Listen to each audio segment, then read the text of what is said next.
Hello' students, কি খবৰ তোমালোকৰ? মই ৰিহান আৰু আজিৰ ভিডিঅ'ত মই তোমালোকক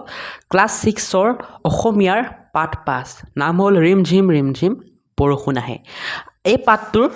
মই তোমালোকক আজি ক্ৰিয়াকলাপৰ সকলো পৰীক্ষাৰ বাবে ইম্পৰ্টেণ্ট প্ৰশ্ন উত্তৰ দিম আৰু কৈও দিম তোমালোকৰ যে এইবোৰ আহিব, এইবোৰ নাহে, এইবোৰ ভালকৈ পঢ়িবা, ঠিক আছে।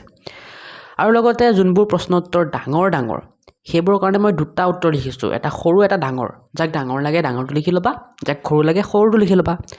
কিয়? কাৰণ কিছুমানে ডাঙৰ লিখিলে কৈ থাকা যে সৰুকৈ দিব লাগে উত্তৰবোৰ, আৰু কিছুমানে সৰুকৈ লিখিলে কোৱা যে উত্তৰবোৰ ডাঙৰকৈ দিব লাগে। সেইকাৰণে দুয়োটা ধৰণে লিখি আনিছোঁ, যাক যেনেকৈ লাগে লিখি ল'বা। আৰু তোমালোকে বহুতে জানাই চাগে মই অনলাইন পঢ়াওঁ, অনলাইন টিউশ্যন কৰাওঁ, য'ত মই তোমালোকক সকলো চেপ্টাৰ বুজাই দিওঁ, সকলো ছাবজেক্টৰ MCQ দিওঁ, মাজৰ কুৱেশ্যন দিওঁ, ঠিক আছে, PDF নোটছ দিওঁ। গতিকে মোৰ পৰা যদি অনলাইন পঢ়িব বিচাৰা কেনেকৈ পাৰিবা এই ভিডিঅ'ৰ মাজতে মই কৈ দিম, সেয়েহে ভিডিঅ'টো শেষৰলৈকে চাই থাকিবা। এতিয়া আহা বেছি দেৰি নকৰাকৈ আজিৰ এই ভিডিঅ'টো ষ্টাৰ্ট কৰোঁ। ক্ৰিয়াকলাপৰ পাঠভিত্তিকৰ প্ৰথমে আমি 1 নম্বৰ প্ৰশ্নখিনি চাওঁ। 1 নম্বৰখিনি তোমালোকৰ MCQ, দুটা MCQ দিছে ইয়াত, আৰু দুইটাই তোমালোকৰ পৰীক্ষাৰ কাৰণে ইম্পৰ্টেণ্ট হয়, ভালকৈ চাবা। প্ৰথমটো কৈছে ৰ'দত গছৰ সেউজীয়া পাতবোৰ কিদৰে থাকে? উত্তৰ হ'ব খ নম্বৰ, দু খাই থাকে, ঠিক আছে। গতিকে এই খ নম্বৰ গোলটো তোমালোকে বোলাই দিবা। নেক্সট আছে তোমালোকৰ কবিয়ে কবিতাটোত কি গণিব নোৱাৰাৰ কথা কৈছে? উত্তৰ হ'ব ক নম্বৰ, পানীৰ টোপ। গতিকে ক নম্বৰ উত্তৰটো শুদ্ধ মাৰি ল'বা আৰু ইয়াত ক নম্বৰ অপশ্যনটো বোলাই ল'বা। এতিয়া 2 নম্বৰখিনি চোৱা, বা 2 নম্বৰখিনি চোৱা। 1 নম্বৰখিনি ইম্পৰ্টেণ্ট মই ক'লোৱে, 2 নম্বৰখিনিও ইম্পৰ্টেণ্ট। 2 নম্বৰখিনি মিলোৱা ঠিক আছে, মই তোমালোকক কৈ দি আছোঁ, তোমালোকে মিলাই লোৱা। দু খাই এইটো মিলিব বেকা হৈ মূৰ তল কৰি, উফুন্দে এইটো মিলিব ঠেহ, বাজলে এইটো মিলিব বাহিৰলৈ, ভাহে এইটো মিলিব উপঙেৰ লগত। ধুনীয়াকৈ মিলাই ল'বা, পৰীক্ষাত আহিব পাৰে। 3 নম্বৰ প্ৰশ্নখিনি চাম এতিয়া আমি। 3 নম্বৰ প্ৰশ্নখিনি তোমালোকৰ পৰীক্ষাৰ কাৰণে মষ্ট ইম্পৰ্টেণ্ট। এইখিনিৰ পৰা তোমালোকৰ পৰীক্ষাত প্ৰশ্ন আহিবই, ঠিক আছে। ইয়াত তোমালোকৰ 1 মাৰ্কৰ প্ৰশ্ন আছে, 2 মাৰ্কৰ প্ৰশ্ন আছে, ভালকৈ মুখস্থ কৰিবা, মই দি আছোঁ। 3 নম্বৰ ক প্ৰশ্নটো কৈছে কবিয়ে পথাৰ আৰু গছৰ সেউজীয়া পাতবোৰ ৰ'দত কেনেদৰে থাকে বুলি কৈছে।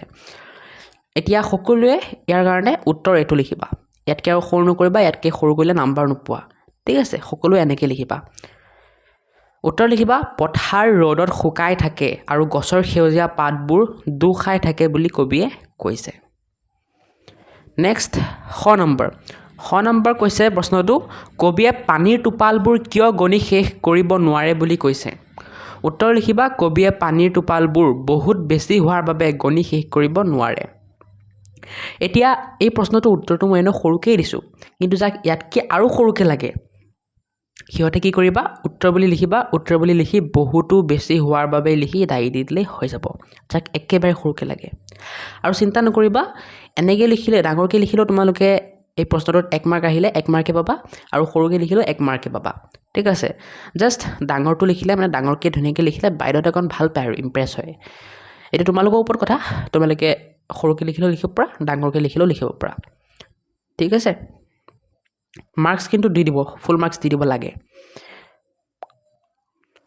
গ নম্বৰ কবিয়ে কি গীত শুনি ভাল পায়? উত্তৰ লিখিবা কবিয়ে ৰিমঝিম গীত শুনি ভাল পায়। এতিয়া এই গ নম্বৰ উত্তৰটো যাক সৰুকৈ লাগে উত্তৰ লিখি ৰিমঝিম গীত শুনি লিখি দাঁড়ি দি দিলে হৈ যাব। এইটোতো 1 নম্বৰ আহিব, ডাঙৰটো লিখা নে সৰুটো লিখা কোনো ফৰক নপৰে, 1 মাৰ্ক পাই যাবা। ঘ নম্বৰ কবিতাটোত কোনে হাঁহে, উফন পাতে আৰু চকু পানী টুকে বুলি কৈছে। এতিয়া ইয়াতো তোমালোকৰ 1 মাৰ্ক আহিব, ধুনীয়াকৈ এইখিনি লিখি দিলে 1 মাৰ্ক পাই যাবা, ইয়াতকৈ সৰু নকৰিবা, ঠিক আছে। এইটো ইমানখিনি, ইয়াতকৈ সৰু নহ'ব। আৰু উত্তৰ লিখিবা গছ লতা ঘাঁহ বনে হাঁহে, ডাৱৰে উফন্দ পাতে আৰু আকাশে চকু পানী টুকে, এইখিনি লিখিবা। ঙ নম্বৰ কবিয়ে কাগজৰ নাও কেতিয়া আৰু ক'ত মেলি দিয়ে? ইয়াত চোৱা দুটা প্ৰশ্ন আছে, কেতিয়া আৰু ক'ত, গতিকে 2 নম্বৰ আহিব পাৰে, ঠিক আছে। চ' এইখিনি লিখিবই লাগিব 2 নম্বৰৰ কাৰণে, সকলোৱে এইখিনি লিখিবা, ইয়াতকৈ সৰু নকৰিবা। উত্তৰ লিখিবা কবিয়ে বৰষুণ আঁতৰিলে বাহিৰলৈ ওলাই কাগজৰ নাও মেলি দিয়ে। এতিয়া ব'লা আমি আগবাঢ়ো প্ৰথম চোৱা কুৱেশ্যনটোলৈ। কবিয়ে কোনে, ক'ত আৰু কি হৈ ভাহে বুলি কৈছে। উত্তৰ লিখিবা কবিয়ে কাগজৰ নাও নীলা আকাশত জোনটি হৈ ভাহে বুলি কৈছে এটোতো তোমালোকৰ 2 মাৰ্ক আহিব পাৰে বা 3 মাৰ্কো আহিব পাৰে কিয় কোৱাচোন কাৰণ 3টা প্ৰশ্ন আছে চোৱা কোনে ক'ত কি গতিকে এইখিনিটো লিখিব লাগিবই এইখিনি লিখিলে থৰি না 2 মাৰ্ক দিব তোমালোকক নিদিয়ে ন গতিকে সৰি ইয়াতকে সৰুকে লিখিলে থৰি না 2 মাৰ্ক দিব নিদিয়ে গতিকে এইখিনি লিখিব লাগিবই এইখিনি লিখি লবা ধুনীয়াকৈ ঠিক আছে এতিয়া আমাৰ 3 নম্বৰখিনি হৈ গ'ল 3 নম্বৰখিনি মইতো ক'লোৱে পৰীক্ষাৰ কাৰণে ইম্পৰ্টেণ্ট ভালকৈ চাবা ভিডিঅ'টোৰ মাজতে কৈ দিছোঁ কেনেকৈ মোৰ পৰা অনলাইন পঢ়িব পাৰিবা ইয়াৰ কাৰণে এই ভিডিঅ'ৰ ডেছক্ৰিপশ্যনটো খুলি ল'বা আৰু তাত থকা প্ৰথম লিংকটোত ক্লিক কৰি YourZYZ Assam নামৰ মোৰ ইনষ্টাগ্ৰাম একাউণ্টটো ফ'ল' কৰি দিবা আৰু যি প্ৰশ্ন বা ডাউট থাকে তাত মোক সুধিবা মই নিশ্চয় ৰিপ্লাই দিম নেক্সট এপ লিংকটোত ক্লিক কৰি মোৰ এপ সহায়ক লাৰ্ণিং হাব ডাউনলোড কৰি ল'বা আৰু সেই এপটো কেনেকৈ ডাউনলোড কৰিব লাগে কেনেকৈ ইউজ কৰিব লাগে কেনেকৈ কোৰ্চ ল'ব লাগে কেনেকৈ অনলাইন টিউশ্যন কৰিবা সকলো মই এই এপ টিউটৰিয়েল নামৰ ভিডিঅ'টোত বুজাই দিছোঁ ক্লিক কৰি ভিডিঅ'টো চাই পেলাই বুজি ল'বা কোনোবাই যদি ৰিয়েলি কোৰ্চ ল'বলৈ ইণ্টাৰেষ্টেড আছা তেন্তে সেই কোৰ্চবোৰত মই কি পঢ়াম কি নপঢ়াম কেনেকৈ পঢ়াম কেতিয়া পঢ়াম সকলো ডিটেইলছ মই ইয়াত দি থ'ম গৈ চাব পাৰিবা যেনে মই ইংৰাজীৰ কাৰণে কোৰ্চ লঞ্চ কৰিছোঁ আৰু তাৰ কাৰণে সেই সকলো কোৰ্চৰ ডিটেইলছৰ এটা ভিডিঅ' বনাইছোঁ এই ভিডিঅ'টোত ক্লিক কৰি চাব পাৰিবা বাকীবোৰৰ কাৰণে দিয়া নাই মানে বাকীবোৰ কোৰ্চ লঞ্চ কৰা নাই বাকীবোৰৰ কোৰ্চ লঞ্চ কৰিলে ইয়াত ডিটেইল ভিডিঅ'বোৰ দি দিম মই চাব পাৰিবা ঠিক আছে তোমালোকে যদি এনি প্ৰবলেম পোৱা কোৰ্চ ল'বৰ কাৰণে বা এপটোত এনি প্ৰবলেম পোৱা মোক সেই ইনষ্টাগ্ৰাম একাউণ্টটোত মেছেজ কৰিবা মই নিশ্চয় ৰিপ্লাই দিম আৰু তোমালোকৰ যোন ষ্টুডেণ্টে কোৰ্চ ল'বা তাৰ ভিতৰত কিছুমান লাকি ষ্টুডেণ্টছক মই নিজেই ফোন কৰিম আৰু কিছুমান গিফ্ট দিম যেনে মোবাইল ফোন লেপটপ এনেকুৱা কিছুমান গিফ্ট দিম চ' তোমালোকে লাকি হ'ব পাৰা গতিকে কোৰ্চ লঞ্চ কৰিলে কোৰ্চখিনি ল'বা আৰু চিন্তা নকৰিবা কোৰ্চখিনি একেবাৰে মিনিমাম প্ৰাইচ ৰাখিম মই একেবাৰে মিনিমাম যেনেকৈ এবছৰত 600 টকা বা 700 টকা বা 500 টকা তেনেকুৱা ঠিক আছে আৰু কিছুমান ষ্টুডেণ্টে যদি সেইখিনি পইচাও এফৰ্ড কৰিব নোৱাৰা তেতিয়া মই ইউটিউবত যি ফ্ৰী ভিডিঅ' বনাই থৈছোঁ তোমালোকৰ ক্লাছৰ সেইবোৰ চাব পাৰা সেইবোৰৰ লিংক এনেকৈ দিয়া থাকিব চাব পাৰা গৈ পেলাই নেক্সট অকণ তলত যাবা তেতিয়া দেখা পাবা মাই ছ'চিয়েল মিডিয়া লিংকছ বুলি দি মোৰ ইনষ্টাগ্ৰাম হোৱাটছআপ ফেচবুক এইবোৰৰ লিংক দি আছে সেইবোৰত গৈ পেলাই মোক ফ'ল' কৰি দিবা ঠিক আছে এতিয়া তোমালোকৰ ভিতৰত কিছুমান ষ্টুডেণ্টে ভিডিঅ'ৰ ডেছক্ৰিপশ্যন খুলিব নাজানে সিহঁতক মই শিকাই দি আছোঁ চোৱা যেতিয়ালৈকে ইউটিউবটো আপডেট নহয় এনেকৈ তোমালোকে ভিডিঅ'ৰ ডেছক্ৰিপশ্যন খুলিব পাৰিবা ইয়াৰ কাৰণে ভিডিঅ'টো সৰু কৰি ল'বা কৰি লৈ এই মোৰ অপশ্যনটোত ক্লিক কৰিবা মোৰ কৰাৰ পাছত এনেকুৱা এটা পেজ খুলি যাব ইয়াত আকৌ তলত মোৰ বুলি লিখা আছে সেই অপশ্যনটোত ক্লিক কৰিলে এনেকুৱা এটা পেজ খুলি যাব আৰু এই পেজটো হ'ল তোমালোকৰ ভিডিঅ'ৰ ডেছক্ৰিপশ্যন য'ত মই এপ লিংক ইনষ্টাগ্ৰাম লিংক বাকী ভিডিঅ'বোৰ লিংক সকলো ইয়াতে দি থৈছোঁ গৈ পেলাই চাব পাৰিবা এতিয়া 4 নম্বৰ প্ৰশ্নটো চোৱা 4 নম্বৰ প্ৰশ্নটো তোমালোকৰ পৰীক্ষাৰ কাৰণে একেবাৰে ইম্পৰ্টেণ্ট নহয় ঠিক আছে পৰীক্ষাত প্ৰায় নাহে বুলিয়ে ক'ব পাৰি কাৰণ 4 নম্বৰ প্ৰশ্নটোত তোমালোকৰ এটা গেমৰ নিচিনা আৰু ইয়াত তোমালোকৰ বাকচত কেইটামান শব্দ দিছে এই শব্দবোৰ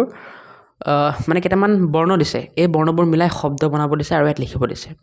প্ৰথমটোত কৈছে কবিয়ে কি বতাহে নাচি নাচি কথা পাতেহি বুলি কৈছে এতিয়া এই লাইনটো পঢ়ি পেলাই ইয়াৰ পৰা এটা শব্দ বনাবা শব্দ বনাই এই লাইনটোৰ লগত মিলা শব্দটো ইয়াত লিখি দিবা তেনেকৈ বাকীবোৰ কৰিব লাগে মই কৈ দিছোঁ বাৰু কিন্তু পৰীক্ষাৰ কাৰণে ইম্পৰ্টেণ্ট নহয় বুলি মই কৈছোঁৱেই পৰীক্ষাত প্ৰায় নাহে বুলি ক'ব পাৰি চ' উত্তৰ এনেকৈ লিখি ল'বা প্ৰথমটো কটো প্ৰশ্নটো এইটো আৰু তাৰ উত্তৰ পূবালী বতাহে গতিকে এই প্ৰথম বাকচটোত পূবালী বতাহে লিখি ল'বা নেক্সট ছেকেণ্ড প্ৰশ্নটো এইটো তাৰ উত্তৰ গণিব পিছৰটো উত্তৰ গছৰ পিছৰটো বৰষুণ চাই চাই লিখি ল'বা এতিয়া 5 নম্বৰ প্ৰশ্নটো চোৱা 5 নম্বৰ তোমালোকক কৈছে ইয়াত তোমালোকৰ কবিতাটোৰ পৰা কেইটামান স্তম্ভক উঠাই দিছে পদ্যৰূপ কেইটামান উঠাই দিছে আৰু এই পদ্যৰূপ কেইটাৰ গদ্যৰূপ তোমালোকে এই বাকচটোত লিখিব লাগে এই বাকচ কেইটাত সাইডৰ সো সাইডৰ বাকচ কেইটাত এটা তোমালোকক কৰি দিছে এইটো আৰু এইটো তোমালোকক কৰিব দিছে এইটো তোমালোকৰ পৰীক্ষাৰ কাৰণে ইমানো ইম্পৰ্টেণ্ট নহয় ঠিক আছে কিন্তু একেবাৰে নাহে বুলিও নকওঁ মই চ' মানে অকণ চকণ অহা চান্স আছে কিন্তু ইমান ইম্পৰ্টেণ্ট নহয় সেয়ে মই লিখি দিছোঁ বাৰু লিখি লোৱা গতিকে 5 নম্বৰ ক মানে এইটো প্ৰথমটো ঠিক আছে এইটো পদ্যৰূপটো দিয়া আছে গদ্যৰূপটো তোমালোকে এনেকৈ লিখি ল'বা ঠিক আছে 5 নম্বৰ খ মানে ছেকেণ্ডটো কাৰণে পদ্যৰূপ এইটো আৰু গদ্যৰূপটো এইটো লিখি ল'বা আশা কৰোঁ লিখি ল'লা তোমালোকে এতিয়া আমি আগবাঢ়ো 6 নম্বৰ কৈছে তোমালোকক কবিতাটোৰ পৰা অন্তধ্বনি মিল থকা শব্দবোৰ মিলাই লিখা মানে যিবোৰ অকণ শুনিবলৈ একেই সেইবোৰ মিলাব দিছে মই মিলাই দিছোঁ তোমালোকে চাই মিলাই ল'বা শুকাইটো খাই লগত মিলিব আহেটো হাঁহেৰ লগত মিলিব গণিবটো শুনিব বতাহে কথাহে অকণি গণি ওলাও নাও পৰীক্ষাৰ কাৰণে ইম্পৰ্টেণ্ট হয় আহিব পাৰে মিলাই লোৱা আশা কৰোঁ মিলাই ল'লা এতিয়া আমি 7 নম্বৰ কোৱেশ্চনটো চাওঁ কবিতাটোৰ মূল ভাৱ কোৱা আৰু লিখা মানে কবিতাটোৰ যি অৰ্থ সেয়া লিখিব দিছে 7 নম্বৰটোত ঠিক আছে আমি চাই লওঁ গতিকে কবিতাটোৰ মূল ভাৱ কোৱা আৰু লিখা এই প্ৰশ্নটোৰ মই দুটা উত্তৰ লিখিছোঁ এটা এই কালাৰ নকৰা ডাঙৰ আৰু এটা হালধীয়া কালাৰ সৰু যাক মূল ভাৱটো কবিতাটোৰ অৰ্থটো সৰুকৈ লাগে সিহঁতে এইখিনি লিখিবা অকল আৰু যাক ডাঙৰকৈ লাগে এই কালাৰ নকৰা উত্তৰটো লিখি ল'বা প্ৰথমে মই ডাঙৰ উত্তৰটো দেখাই দিছোঁ যাক ডাঙৰকৈ লাগে এনেকৈ লিখিবা পিছত মই সৰুটো দেখাই দিম ঠিক আছে যাক সৰুটো লাগে লিখি ল'বা কিন্তু মই এটা ডিছক্লেইমাৰ দি দিওঁ এটা ৱাৰ্নিং দি দিওঁ যে ডাঙৰটো লিখিলে তোমালোকৰ এক মাৰ্কো নেকাটে যদি 5 থাকে 5ৰ ভিতৰত 5 দি দিব যদি 6 থাকে 6ৰ ভিতৰত 6 দি দিব কিন্তু যদি সৰুটো লিখা ঠিক আছে সৰুটো যদি লিখা তেতিয়া তোমালোকৰ যদি 6 থাকে 6 নিদিবও পাৰে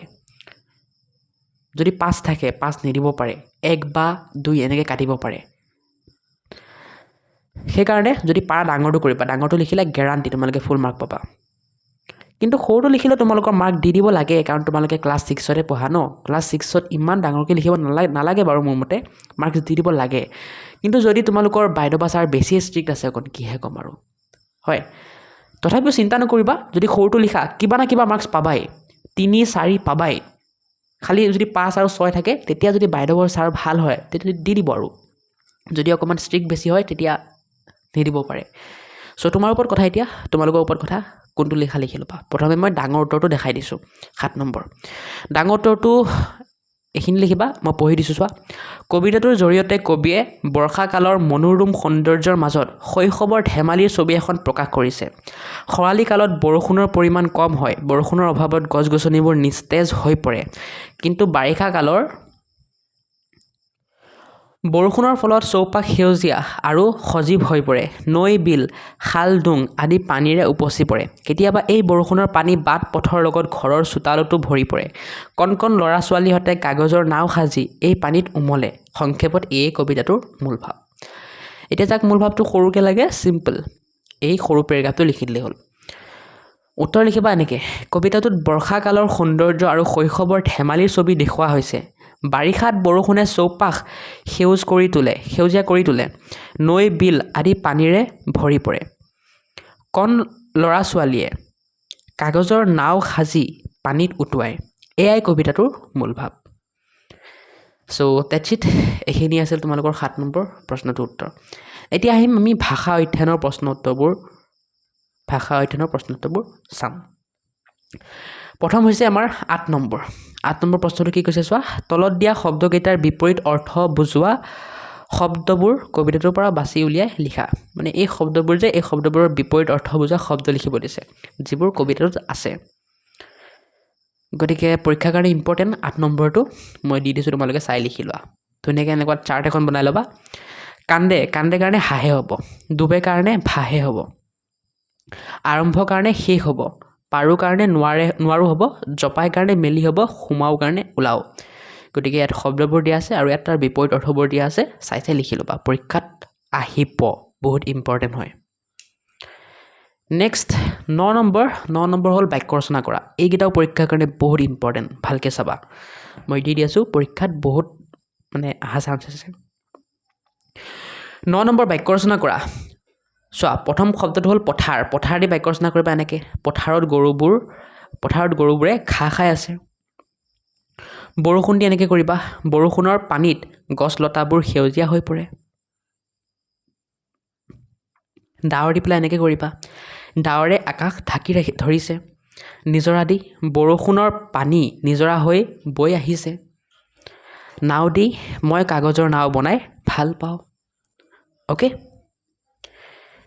এতিয়া নেক্সট চোৱা জানো আহা দিয়া আছে অকণ ৰিমঝিম বৰষুণ আহে ইয়াৰ এই কবিতাটোৰ পৰা তোমালোকক অকণ অনুপ্ৰয়াস অলংকাৰৰ বিষয়ে ক'ব বিচাৰিছে পঢ়িবা অনুপ্ৰয়াস অলংকাৰ কি হয় কোনো প্ৰশ্ন নহয় বাৰু এইটো নেক্সট আছে 10 নম্বৰ পঢ়া আৰু লিখা এতিয়া পৰীক্ষাৰ কাৰণে একেবাৰে ইম্পৰ্টেন্ট নহয় তথাপি মই দি দিছো চোৱা ক খ গ এইকেইটা উত্তৰবোৰ কি হ'ব মই ইয়াত দি দিছো ঠিক আছে তোমালোকে চাই লিখি ল'বা মই ইমান পঢ়ি নাথাকো যেহেতু পৰীক্ষাৰ কাৰণে ইম্পৰ্টেন্ট নহয় ক নম্বৰটো উত্তৰ ব হ'ব গতিকে এই বাকচটোত ব বহাই ল'বা ঠিক আছে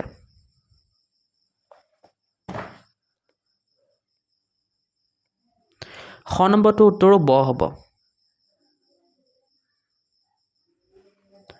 গ নম্বৰ উত্তৰটো ওৱন্ত হ'ব ডাবল ডাবল লিখা গ'ল এইটো সৰি তাৰ কাৰণে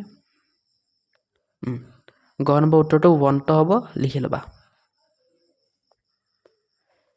গতিকে মই দেখাই দিলোৱে তোমালোকে লিখি ল'বা 10 নম্বৰখিনি ইয়াত ইয়াত খালি ওৱন্ত ইয়াত গোলপীয়া কালাৰ কৰি দিছে যে সেইবোৰ উত্তৰবোৰ ইয়াত লিখি দিবা এতিয়া এখন জানো আহা দিয়া আছে পঢ়িবা তোমালোকে 11 নম্বৰ তোমালোকক কৈছে যে তলত দিয়া বিশেষ্য পদবোৰ বিশেষণ পদৰ ৰূপত লিখা আৰু সেই শব্দৰ প্ৰয়োগৰ বাক্য গঠন কৰি তলৰ তালিকাখন পূৰ কৰা মানে এ তলত যে তোমালোকৰ বিশেষ্য পদবোৰ দিছে ইয়াৰ বিশেষণ ৰূপ লিখিব দিছে আৰু সেই বিশেষণ ৰূপবোৰ দি তোমালোকক বাক্য ৰচনা কৰিব দিছে যেনে ঘৰ শব্দটোৰ বিশেষণ ৰূপ কি ঘৰুৱা বাক্য ৰচনা কৰিলে কি হ'ব ঘৰুৱা কাম কাজবোৰ নিয়াৰিকৈ কৰিবা তেনেকৈ খাৰৰ গানে কি হ'ব খাৰুৱা দি বাক্য ৰচনা কৰিম আমি নিথৰৰ কাৰণে নিথৰুৱা দি বাক্য ৰচনা কৰিম মই কৰি দিম তোমালোকে লিখি ল'বা পৰীক্ষাত আহিব পাৰে দেই কিন্তু ইমানো বেছি মোষ্ট ইম্পৰ্টেণ্ট নহয় আহিব পাৰে নাহে বুলি নকওঁ কিন্তু ইমানো বেছি মোষ্ট ইম্পৰ্টেণ্ট নহয় সো দি দিছোঁ মই লিখি লোৱা 11 নম্বৰটো প্ৰশ্নটো এইটো উত্তৰটো এনেকৈ লিখি ল'বা ঘৰৰ কাৰণেতো দিয়াই আছে তোমালোকৰ হয় খাৰৰ কাৰণে খাৰুৱা লিখিবা আৰু এনেকৈ লিখিবা নৈ পাৰৰ মাটিখিনি বৰ খাৰুৱা নিথৰৰ কাৰণে নিথৰুৱা লিখিবা আৰু এনেকৈ লিখিবা বাক্যটো কেঁচুৱাটোৱে নিথৰুৱা হৈ কান্দি আছে ভাগৰৰ কাৰণে লিখিবা ভাগৰুৱা আৰু বাক্যটো এনেকৈ লিখিবা দিনটো কাম কৰি দেউতাৰ শৰীৰটো বৰ ভাগৰুৱা লাগিছে জাবৰৰ কাৰণে জাবৰুৱা বাক্য হ'ব এইটো আমি সদায় জাবৰুৱা ঠাইবোৰ চাফ চিকুণ কৰি ৰাখিব লাগে ঠিক আছে হৈ গ'ল এইটো এতিয়া নেক্সট তোমালোকৰ জ্ঞান সম্প্ৰসাৰণ এতিয়া ষ্টুডেণ্টছ মই কৈ দিওঁ তোমালোকৰ জ্ঞান সম্প্ৰসাৰণ আৰু প্ৰকল্পৰ